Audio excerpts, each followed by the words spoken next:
Welcome to another edition of Cranky Motorsports. I'm out here today working on the Bel Air again. So I spent a little bit of time yesterday, and I didn't record it, working on trying to get the carburetor and the timing and everything tuned on this thing correctly. I was having some trouble. It always runs like burn your eyes rich.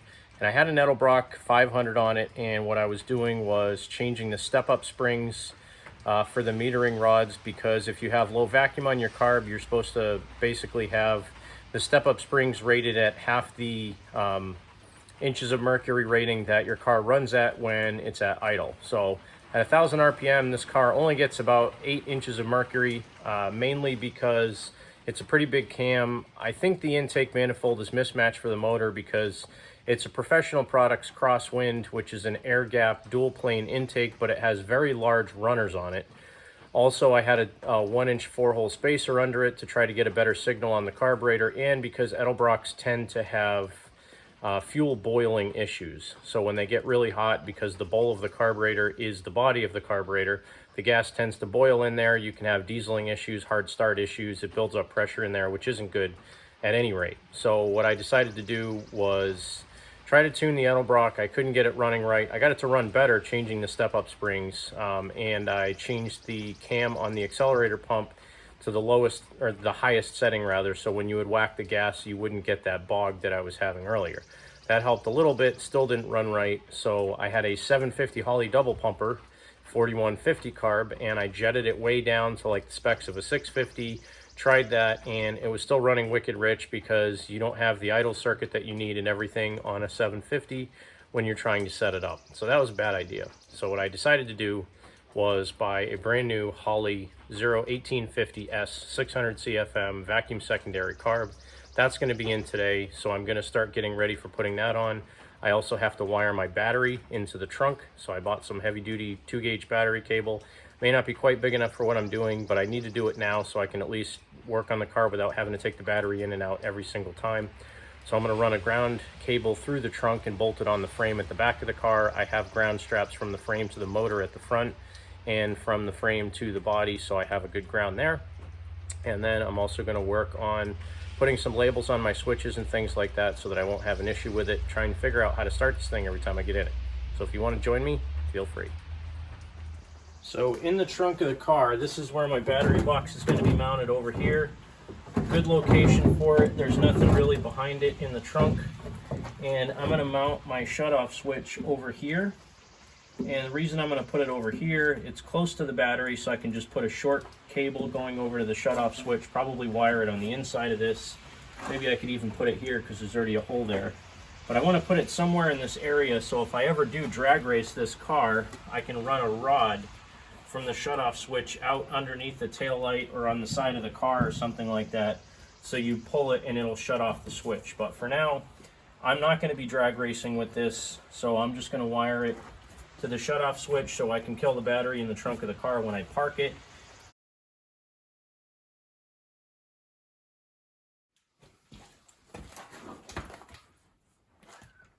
So what I'm doing here is taking a bolt and putting it on the battery cable, and I'm going to clamp it down in my vise to put a nice indent in the middle of that, because I don't actually have a battery cable tool. I've seen this done before. I hope it works as well as it did in the video online. I mean, nobody lies on YouTube, right? Right.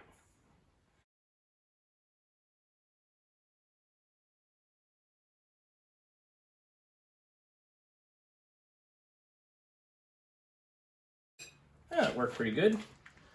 Got a nice little indent in the middle of the cable there. Very solid connection. And it looks cool. I got a good cable end on the end of this. Now, the nice thing, I always put these on the ends of my battery cables because even if you have a standard clamp that goes around a top post battery, you can use these and just put them under one of the 2 bolts on the clamp that would normally just grab the end of the cable. It's a little bit cleaner installation and you don't have to worry about poking yourself. So I'm going to wrap some more red tape around the end of this so that I know this is a positive cable. And in my trunk, I'm going to run from the battery to a shutoff switch, from the shutoff switch all the way up to my starter, which has the power feed going up to my fuse block. Well, what's lovely about my car now, I have this handy dandy rechargeable Braun from Harbor Freight LED light, so I can get up in here and work on my carburetor. So as I started explaining earlier in the video, I started out with an Edelbrock originally a 600 CFM Edelbrock on this motor. The 600 CFM Edelbrock was too much fuel. I couldn't get it adjusted so that it would stop running rich. So I spent a couple of weeks looking and I found a 500 CFM Edelbrock. As luck would have it, I couldn't get the 500 CFM Edelbrock to stop running rich either. So I started thinking maybe there's a bigger issue with everything going on here in my car. Maybe the intake manifold is wrong for this motor, the way I have the cam and everything set up. I'm not really 100% certain, but what I do know is this carburetor is a 750 Holley double pumper. It's way too big for this motor.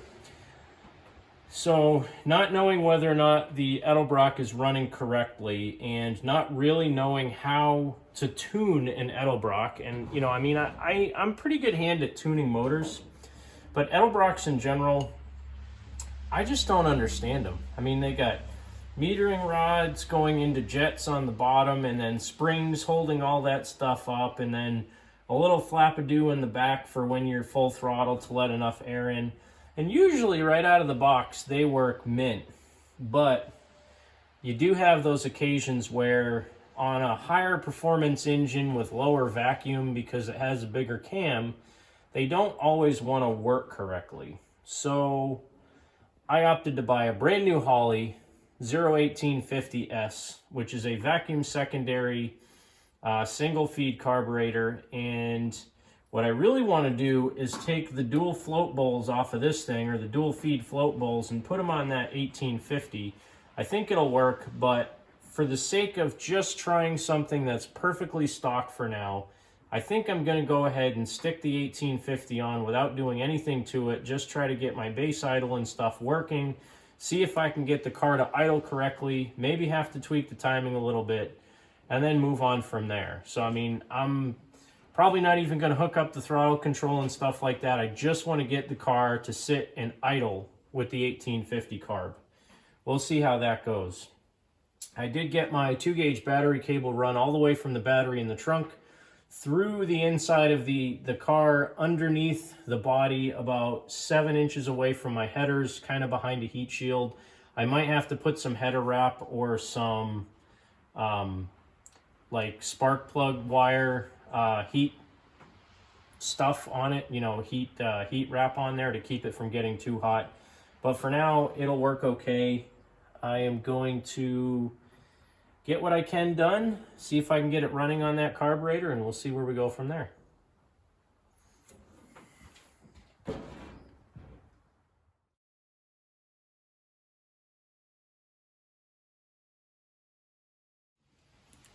Let's see. Extend your warranty today free. Go to holley.com/product registration and fill out the form to extend to a full year warranty. That I might do. What's this? Installation. Holley Street Warrior 1850S. Quick start. Congratulations on your purchase. Blah, blah, blah. Bunch of stuff. Full vacuum manifold ports, full vacuum manifold to breaker PCV, fuel. Ooh, stickers. Them's good. Those are going in the back window for sure. Got 2 gaskets in here, which is great. Now this time around, you see this thing down here, this black thing? This is a carburetor spacer. And this guy I put on the engine because Edelbrocks have a problem where they tend to heat soak because the whole body of the carburetor is the bowl for the gas. They tend to get hot and they boil fuel and things like that. Well, I have a sneaking suspicion that this might have actually been harming the engine. Now this intake manifold, it's a Professional Products Crosswind. It's a dual plane, but it's a massive dual plane intake. The runners on this thing are way bigger than the intake runners on the head. So my thought behind this is I'm going to try putting the carburetor on without a spacer, or maybe I'll put an open plenum spacer. I don't know. I have a 4-hole 1-inch spacer. I have an open plenum 1-inch spacer, and then I have a 4-hole 2-inch spacer. So I think I should start out from square one and put the carburetor on with no spacer whatsoever. And I think I can use these really long studs, actually. Let's go ahead and try this. Keep this gasket, because that one's still relatively good. Nothing stuck on the intake, that's good. I mean, this is supposedly a pretty good intake manifold. You know, it's a knockoff of a Edelbrock Performer RPM air gap, but they are made in the Chimerica, well, China, not even Chimerica, but they're made in China.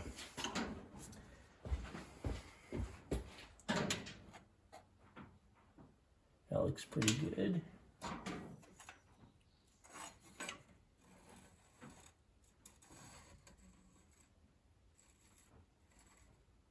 Seems pretty flat.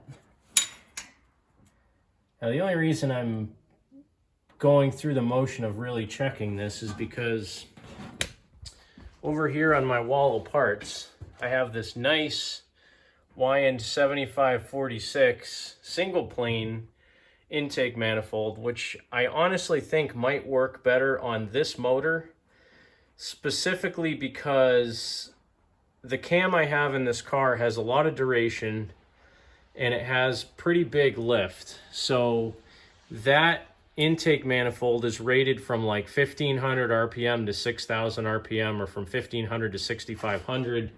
This particular one, actually maybe the Y-end is from 2000 to 6000. This one's from like idle to 6500 RPM, but the way that they make these things so high revving is they just make them really tall and they make the runners massive. But the problem with having massive runners on little tiny cylinder heads is you're trying to force, you know, air through a hole that big into a head that's that big. So you're hitting a lip and the air's kind of bouncing back and rolling out. But let's do this scientifically. Let's put the 600 CFM carb right on the intake manifold. Let's see how that goes. If I can't get it to idle or run good like that, then I'll try switching the intake manifold out. I did buy intake gaskets so I can do that, and it'll probably take me like 2 hours to switch it out if I feel like doing that. We'll see. But let's go ahead and try to get that intake, or the carb on the intake.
Well, it started.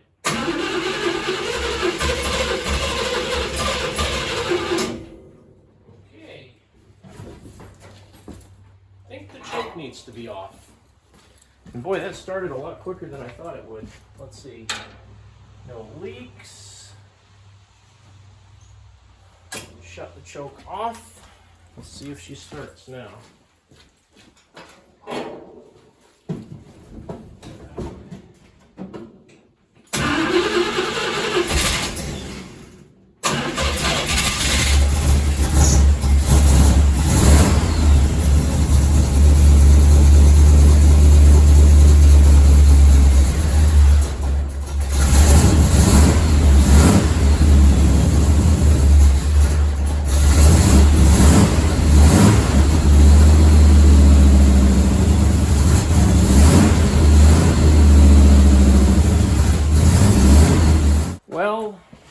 it started, it surely does not want to idle at all. Might just be because it's cold, I don't know, but let's crank open the idle a little bit more. Make sure that choke stays open. Oh, I have a vacuum leak right now because I took the cap off the back thinking I was going to use it for my PCV, and I put that on the front. So that's a problem. Let me put that cap back on. Vacuum leaks will get you every time. All right, no vacuum leaks this time. Let's try it again. Should be better, hopefully.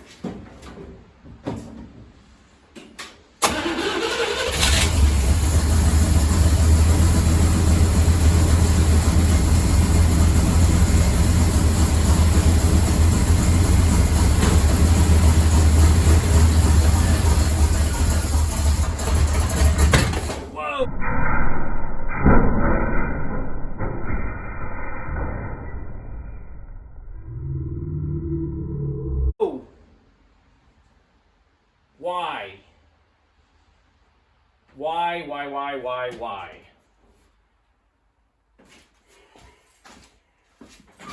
It's never done that with the other carburetors.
Pressure's right at 5.5.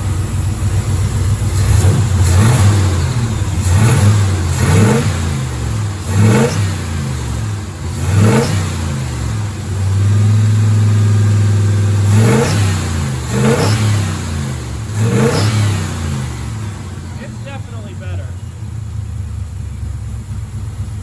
Now that I know how it runs like this, how will it run if I put a spacer back on? Should I try it? I don't know, maybe.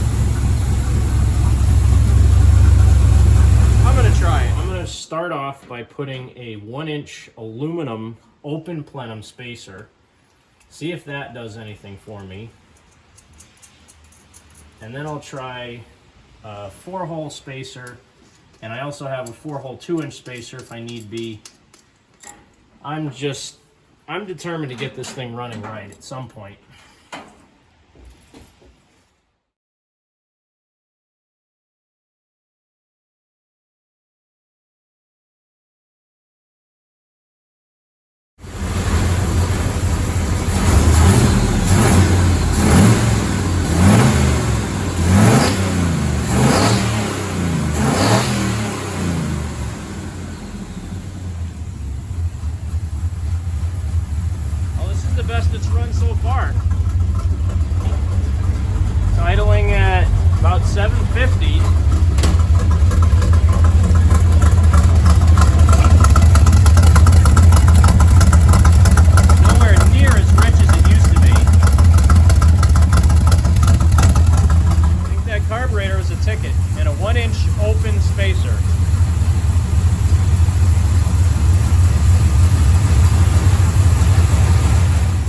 so should run pretty good now.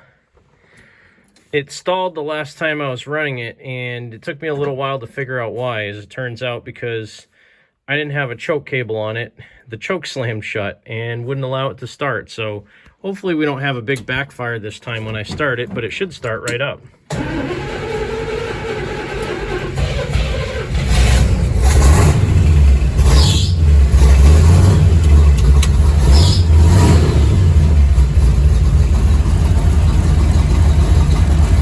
Idling at about 750 right now. It'll warm up. It'll get about 850, 900. Fuel gauge works. Got about 9 pounds of vacuum. Nice and cool. Charging. 30 pounds of oil pressure at idle.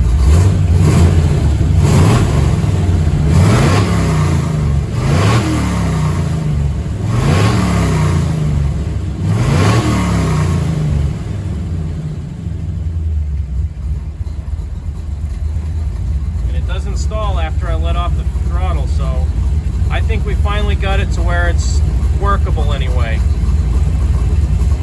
I'm happy with that for now. Still a little bit rich, but I think I can go down a jet size on the carburetor. That'll probably be for another day. Definitely runs a lot better.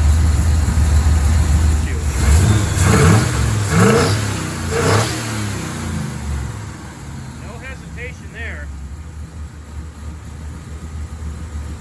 I think we're good. Bumped the timing up a little bit too, and that seemed to help. Still got a lot of blow by at idle though.